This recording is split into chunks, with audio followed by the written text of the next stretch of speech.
The room went silent the moment he spoke. My boss lifted his glass, his tone smooth but laced with something sharp. "Tomorrow," he said, "your wife will join me on vacation, or you're fired." At first, I thought it was a bad joke. A few people chuckled nervously. But then my wife smiled and said, "I agree." The laughter that followed wasn't amusement. It was shock. I saw his hand brush against hers. And worse, I saw that she didn't pull away. That was enough. I stood, left the room quietly, and when I came back, I was holding something that made everyone stop breathing. 9 years of marriage. That's how long I'd spent building a life with her, helping her climb out of the wreck she'd been when we met. I covered every bill, every setback, every tear. She once called me her anchor. Turns out, anchors only hold people until they're ready to drift. My boss, Daniel Reeves, had been my mentor for nearly a decade. Charismatic, respected, ruthless when he needed to be. I'd admired him, trusted him. He used to say, "Loyalty is the only currency that never loses value." I finally understood what he meant. He was buying mine while stealing everything it earned me. I started noticing the signs months earlier. The late-night calls, the perfume that wasn't hers, the sudden secrecy with her phone. Reeves began acting strange, too, promoting me just to overload me, giving me deadlines no one could meet, then praising my wife's commitment in front of others. Once, I saw her purse in his office. She said she'd just dropped by for lunch. I wanted to believe it. That illusion shattered one morning when I came home early. Her laughter echoed through the kitchen, and his watch sat on the counter.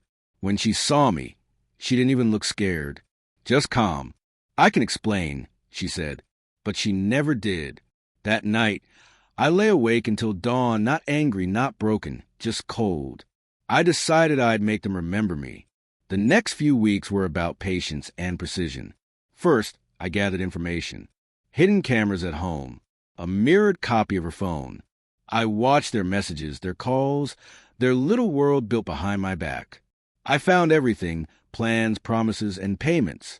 Reeves had promised her promotions and vacations if she convinced me to step down peacefully. Then came the evidence.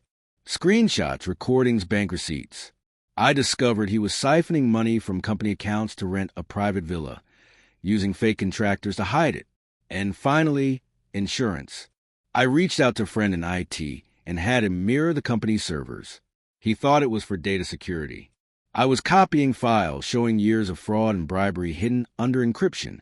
I smiled when I had to, laughed at their jokes, waited for the right night.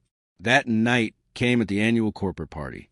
Reeves had rented out a rooftop bar overlooking the city. Everyone was there: executives, investors, spouses. My wife stood beside him in a red dress, glowing like betrayal wrapped in silk. Halfway through the night, Reeves raised his glass. "To loyalty," he said, grinning, "and to those who sacrifice for success." Then his eyes found mine. "Speaking of sacrifice, I've invited someone special to join me on vacation, if she agrees." He turned to my wife. She smiled and said softly, "I agree."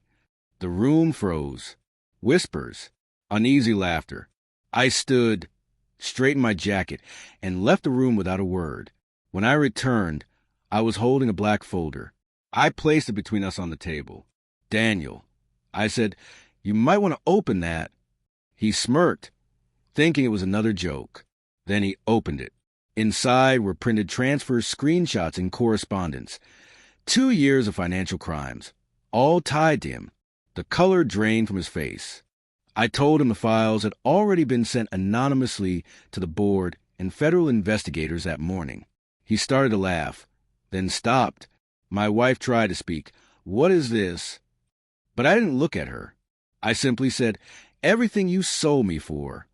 Then I pressed a button on the small remote in my hand. The big screen behind us, meant for the company's slideshow, flickered to life. A video played. Her and him. In my house. Gasps rippled through the room. Someone dropped a glass. Reeves lunged forward, shouting to turn it off, but the damage was irreversible. His empire began to crumble right there, under the glow of champagne lights. I leaned close enough for only him to hear.